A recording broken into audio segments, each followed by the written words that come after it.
In a quiet residential area of Greenwich, Connecticut, the Bradley Mansion stood out among the white colonial-style homes. The well-maintained front yard bloomed with seasonal flowers, and the stone path leading to the entrance exuded movie scene elegance.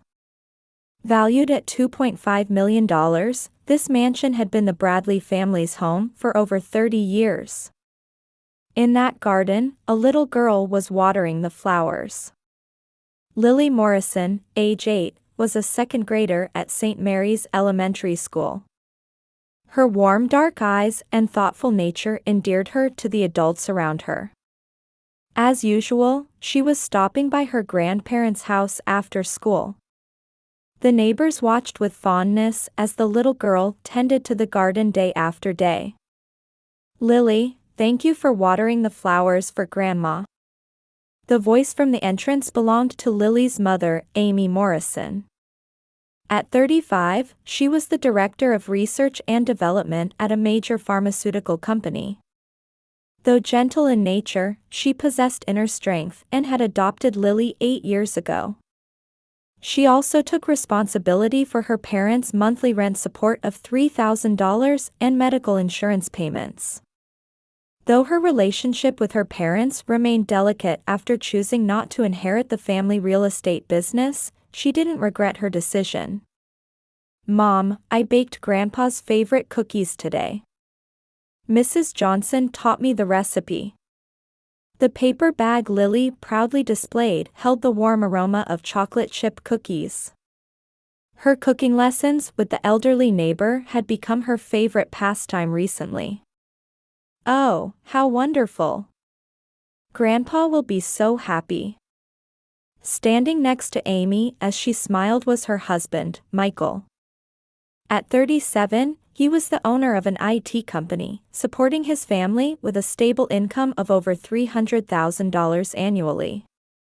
He had always supported his wife's decisions, cherishing the vow to walk together through all times that they made at their wedding in St. Mary's Church.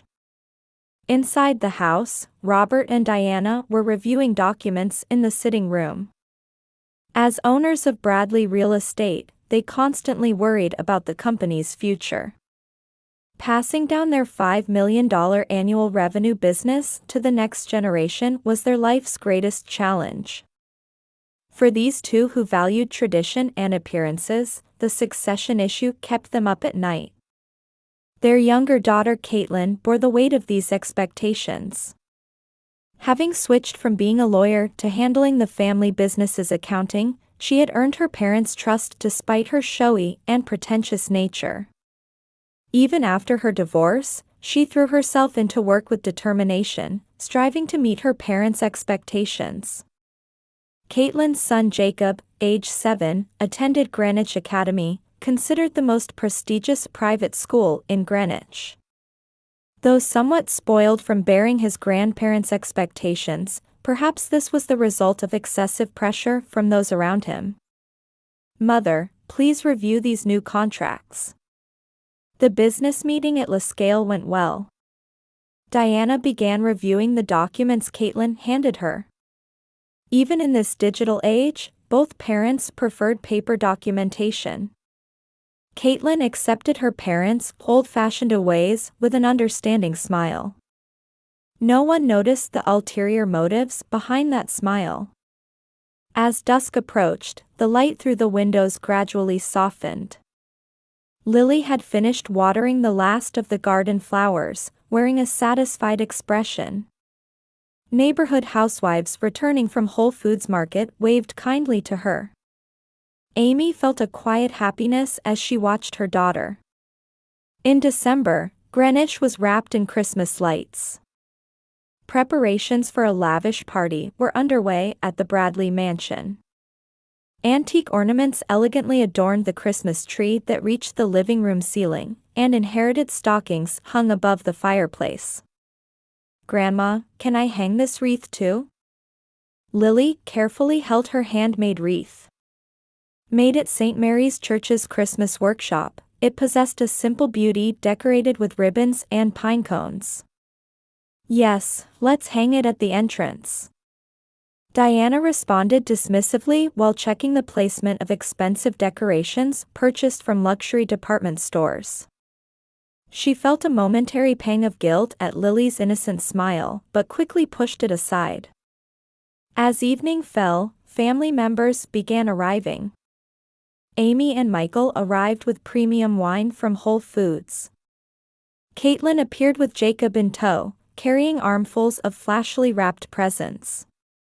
Merry Christmas! Lily greeted everyone at the entrance, handing out handmade Christmas cards. The cards carefully expressed gratitude for the past year in childish handwriting. Daily visits, watering flowers, baking cookies, 365 days of a little girl's love were contained in those words. In the sitting room, Robert stared at the fireplace. While reviewing the company's financial reports, he occasionally showed worried expressions. But tonight was a family dinner party. He decided to leave business concerns for tomorrow. "Shall we have dinner?" At Diana's voice, the family gathered around the luxurious dining table. Under the crystal chandelier, colorful dishes were arranged: roast turkey, homemade gratin, seafood salad. Desserts ordered from the upscale restaurant La Scale also commanded attention on the table. "What a wonderful dinner again this year, Mother." When Caitlin spoke, Diana nodded with satisfaction. Next to her, Jacob was excitedly discussing his latest gaming console. Beside them, Lily quietly ate her food, eagerly anticipating the gift exchange. After dinner came the time for exchanging presents. The whole family gathered around the fireplace. Under the tree, a mountain of presents wrapped in colorful paper had formed. "Let's start with Jacob." At Robert's signal, the gift exchange began. Jacob's presents were revealed one after another: the latest gaming console, luxury brand children's clothes, an educational tablet. Cheers arose with each opening.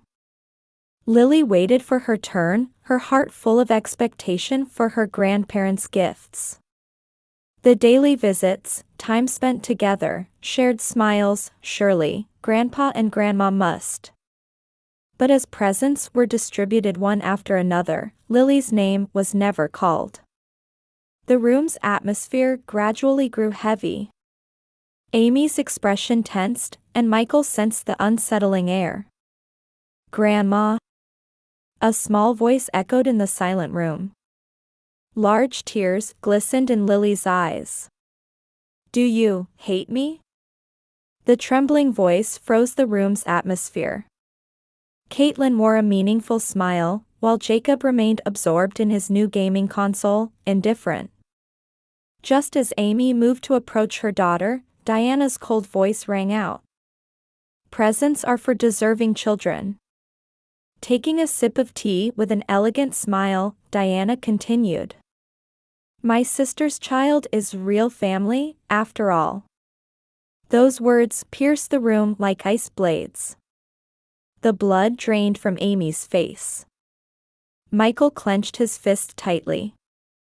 Only the clock's ticking marked the heavy silence. The fireplace flames flickered, casting eerie dancing shadows on the walls. Outside the window, Christmas snow had begun to fall quietly.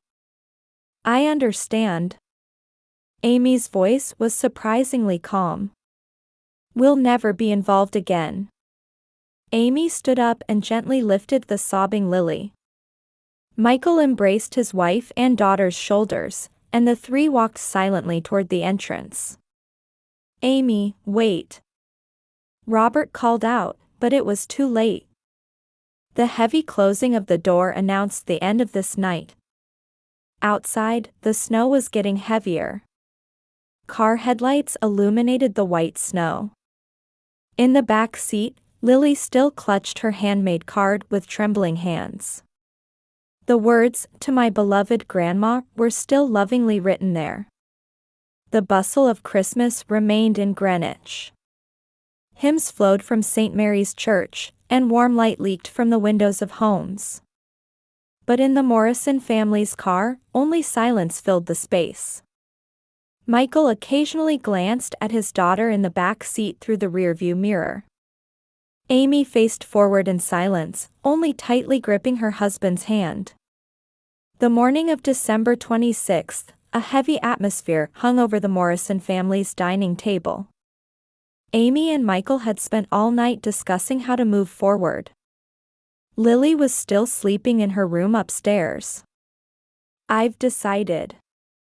Amy spoke quietly but with strong determination. "I'm stopping all support to my parents." Michael gently held his wife's hand. They had been paying her parents $3,000 in monthly rent support and expensive medical insurance premiums. The total amount exceeded $50,000 annually. "I agree. Your parents have taken this support for granted." This decision was encouraged by a phone call from Michael's mother, Grace Morrison. As president of the St. Mary's Church Women's Association, she had heard about last night's events from neighbors and immediately contacted them. "There's no need to stay in that house. Please use our vacation home." Grace's vacation home, located a bit away from Greenwich's upscale residential area, offered a quiet and peaceful environment. Her offer became a great support for Amy's family. That afternoon, Amy met with accountant Tom Watson to proceed with stopping support to her parents. Tom was a longtime friend who understood Bradley Real Estate's financial situation. "There's something concerning." Tom frowned while reviewing the company's recent financial statements. "Maintenance expenses have increased dramatically over the past 6 months. And the flow of some contract payments seems unnatural." Amy stared at the documents bearing her father's signature. Knowing her father's meticulous nature, something about the signature felt off. Meanwhile, Lily naturally began avoiding visits to her grandparents' house. On her way home from St. Mary's Elementary School, she passed by their house where she used to stop every day. The garden flowers gradually faded. As January arrived, the town was wrapped in harsh cold. Amy's family had begun their new life in Grace's vacation home. In the spacious garden, Lily carefully tended to a new flower bed, and on weekends, Grace would visit to enjoy gardening together. "Grandma, do you think these rose seedlings will bloom in spring?" Grace smiled gently at Lily's question. "They'll surely bloom beautifully. Just like you." Her wounded heart began to heal little by little. However, unsettling rumors began spreading around the Bradley family. Sarah Johnson, who lived nearby, found Caitlin's recent behavior suspicious. "That girl's shopping in New York again. Last week she bought several new luxury brand bags." Her lavish lifestyle, even as the family's accounting manager, caught many residents' attention. In February, Jim Clark, a veteran employee of Bradley Real Estate, requested early retirement. His sudden decision after over 30 years of service caused turmoil within the company. "Something's wrong," David Stern, the legal counsel for Michael's company, said. "There are rumors in the real estate industry about unclear transactions at Bradley Real Estate." As March began, more concerning developments surfaced. One day, Amy received a letter. The sender was Martha Collins, former accounting director of Bradley Real Estate. "Miss, I need to speak with your father." In the letter, Martha suggested serious concerns about the company's accounting practices.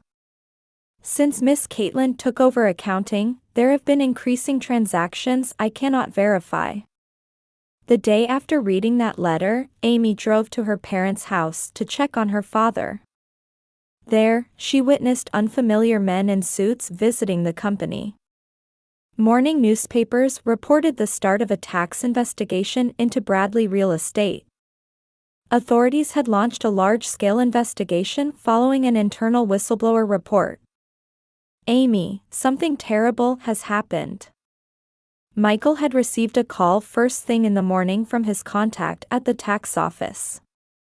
"There's strong suspicion your sister has embezzled about $5 million over the past 3 years." That afternoon, Caitlin disappeared from the company. "Mom." Caitlin left without saying anything. Receiving a panic-stricken call from Diana, Amy held her breath. Her sister had withdrawn a large sum of cash and vanished, leaving behind her 7-year-old son Jacob. As the investigation proceeded, shocking facts came to light one after another. Moving real estate contract payments to secret accounts. Padding maintenance costs and pocketing the difference. Freely using company seals and bank books by exploiting her parents' trust. Completely controlling online banking by taking advantage of her elderly parents' digital illiteracy. One Friday evening, police arrested Caitlin at JFK International Airport as she attempted to flee the country. Why would she do this? Robert held his head in his hands at the police station. The company's reputation was in ruins, with total liabilities potentially exceeding $10 million. Diana broke down crying at home. Outside the window, the flowers Lily had once tenderly cared for swayed sadly, receiving no one's attention. Amy silently watched the news in Grace's vacation home living room. Michael was cooperating with police, supporting the digital forensic investigation. That night, Lily wrote a small prayer in her diary. "Please don't let Mom be sad. And please don't let Jacob be lonely by himself." In the Greenwich police station interrogation room, Caitlin Bradley calmly admitted her crimes. Her voice held not a trace of her former arrogance. Her luxury brand suit had been replaced with police-issued work clothes, and her perfect makeup had faded. As the investigation progressed, shocking facts continued coming to light. The first fraud began 3 years ago. Struggling to pay alimony after her divorce, Caitlin began embezzling small amounts. However, her subsequent addiction to a luxurious lifestyle led her to greater crimes. Of the $3 million in contract payments from business partners, $500,000 went to private accounts. The detectives quietly took notes of her testimony. Meanwhile, at Bradley Real Estate headquarters, the company faced its greatest crisis since its founding. "At this rate, we'll have to let go of all properties," James Foster, appointed as bankruptcy trustee, announced with a stern expression. Employees looked at each other anxiously. Amidst this, an unexpected development began. Mrs. Johnson, who lived nearby, submitted an album to the police. It was a record of photographs documenting Lily's daily activities. That child came to their house every day. The album carefully recorded dated photos of Lily tending the garden, baking cookies with her parents, accompanying her grandparents to hospital visits. Rain or snow, she never missed a day. Next, security camera footage was analyzed. There are records of visits for 367 days straight, without missing a single day. The police technician reported. Even on New Year's Eve and when she had a fever from the flu, Lily always visited her grandparents' house. Testimonies also came from the St. Mary's Church Women's Association. Every Sunday after Mass, Lily would pray for them. Pastor Michael O'Connor continued his testimony quietly. She would always say, "Please let Grandpa and Grandma stay healthy." It was like an angel's pure prayer. On the morning of April 20th, Robert and Diana visited Grace's vacation home. The two looked more exhausted than ever before. Their luxury suits had been replaced with modest casual wear, and expensive rings had disappeared from Diana's fingers. "Amy, we need to talk to you." Robert faced his daughter with tears. "We made a terrible mistake," Diana continued with a trembling voice. "That child's Lily's unconditional love, we trampled on it." The two began to speak the whole truth without hiding anything. Their excessive expectations for Caitlin, their obsession with bloodlines, their anxiety about the company's succession, and above all, their foolishness in not recognizing the true treasure right before their eyes. "She came every day, yet we..." Diana let out a sob. "We just let ourselves be led by Caitlin's words." Complex emotions swirled in Amy's chest as she listened. Anger, sadness, and a strange sense of liberation. At that moment, small footsteps were heard from upstairs. "Grandpa? Grandma?" Lily came down the stairs, still in her school uniform. For a moment, the room's atmosphere froze. However, Lily's next action exceeded everyone's expectations. She walked straight to her grandparents and gently embraced them with her small arms. "Don't cry. I want to forgive you." At that moment, the room was enveloped in silence. In the kitchen, Grace quietly pressed her fingertips to her eyes. Michael gazed out the window, letting out a deep sigh. Amy, placing her hand on her daughter's back, quietly made her decision. "Dad, Mom. Let's talk about what happens from here on, all of us together." Soft spring sunlight streamed into the room. Outside the window, the flowers Lily had planted were quietly beginning to bud, announcing the arrival of a new season. That evening, Amy had a private conversation with her mother-in-law Grace. "I support your decision." Grace, who had watched over the entire situation, quietly continued. "But from now on, let us help too." The discussion about shaping a new form of family continued until late into the night. The next day, Amy met with lawyer David Stern and began making concrete plans for the future. A team of experts would be needed to rebuild the company. "With your experience and connections, rebuilding the company is possible." Amy nodded quietly at David's words. Her experience at the pharmaceutical company might help rebuild the family business in unexpected ways. Then came Caitlin's first trial. A solemn atmosphere filled the courtroom. "The defendant is hereby sentenced to 7 years in prison." As the judge's voice rang out, Caitlin bowed her head deeply. Her son Jacob had already begun a new life with his divorced father. As she left the courtroom, Caitlin left one message for Amy. "Sis, I'm truly sorry." For the first time, her words carried the ring of genuine remorse. At dusk, Amy's family and parents gathered on the terrace of Grace's vacation home. "It's a new beginning," Grace said as she served warm tea. Lily was watering the newly planted flowers. Her figure seemed like a symbol of hope. "We still have so much to make amends for." Everyone nodded quietly at Robert's words. Greenwich was once again wrapped in Christmas lights. Grace's vacation home had transformed greatly over the past year. The former reception room had been reborn as a family living room, and seasonal flowers bloomed throughout the garden. "Mom, can I help decorate the tree?" Lily carefully held new ornaments. On these decorations made at St. Mary's Church Workshop, the words "A Gratitude to Family" were carefully engraved. "Of course. Let's decorate together before Grandma and Grandpa arrive." Amy gently stroked her daughter's head. Over the past year, Lily had grown even kinder. Meanwhile, Robert and Diana's lives had changed dramatically.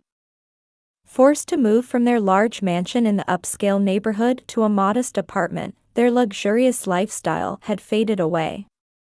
Repaying the debt is still only halfway done. Diana had gained new insights through their modest living. She began participating in volunteer activities at St. Mary's Church every Wednesday, and these experiences gradually changed her values. The value of things and the value of the heart are different. Her words contained deep reflection and new learning. Robert continued his desperate efforts toward rebuilding the company. With Amy's help, they were establishing a new management system. Though the total debt remained substantial, they were gradually seeing a path to repayment. "I'm truly grateful for your management skills." He was finally realizing the magnitude of his daughter's presence. Amy was utilizing her pharmaceutical company experience to advance the company's digitalization and reform its management system. Michael also contributed his IT company's expertise, helping build a new real estate management system. Employees found hope in seeing the couple working together to rebuild the family business. Grace warmly watched over this new form of family. Forgiving those you love sometimes takes the greatest courage. Her words resonated deeply with everyone in the family. The monthly family meeting on the first Sunday had also become a new tradition. Though there were sometimes conflicting opinions, these two became opportunities to deepen family bonds. "Next month, I'd like to start a new initiative." Robert's proposal was to dedicate part of the company's profits to an adoption support fund. "I want to give back to society what we learned from Lily." Amy felt her eyes growing hot at those words. In prison, Caitlin was earnestly working on her rehabilitation program. During her parents' visits, she expressed genuine apology for the first time. "My greed and jealousy destroyed our family." Through counseling, she had begun facing the true nature of her actions. Her son Jacob was living a settled life with his father. His formerly spoiled nature had faded, and he was gradually opening his heart in the new environment. "Can I go visit him sometimes?" Lily's casual words moved the entire family. A child's pure heart taught them the meaning of forgiveness. For this day, Lily had prepared a special present. A handmade photo album. It carefully chronicled memories from the past year, photos of moving day, church volunteer activities, family meetings, enjoying gardening. "I want to make lots more memories." Everyone smiled gently at Lily's words. At dusk, the whole family began preparing Christmas dinner. Though not as luxurious as last year's feast, the table was adorned with warm dishes made with everyone's thoughtfulness. "Let us pray." At Grace's words, everyone quietly closed their eyes. "Lord, thank you for giving us awareness and forgiving hearts." The sound of "Amen" quietly echoed through the room. Outside the window, light snow had begun to fall. "Look." At Lily's voice, everyone looked out the window. Small lights illuminated the trees planted in the garden. It was Michael's secretly prepared Christmas surprise. "It's like a starry sky." Diana teared up at the sight. There was a heartwarming beauty there that couldn't compare to the former luxurious decorations. "Let's create new family traditions together from now on." Everyone nodded at Amy's words. The aroma of Grace's baked apple pie filled the room. The expressions of the family around the table were wrapped in peaceful happiness. That night 1 year ago, no one could have imagined such a heartwarming scene. "So this is what true happiness is." Robert quietly nodded at Diana's whisper. Their expressions held deep regret along with the light of new hope. From this day forward, the Bradley and Morrison families were about to take a new step. It was the beginning of a long journey to heal wounded hearts and reweave true bonds. Lily stood by the window, watching the continuing snow. The light reflected in her small eyes shone quietly and surely, like hope for the future.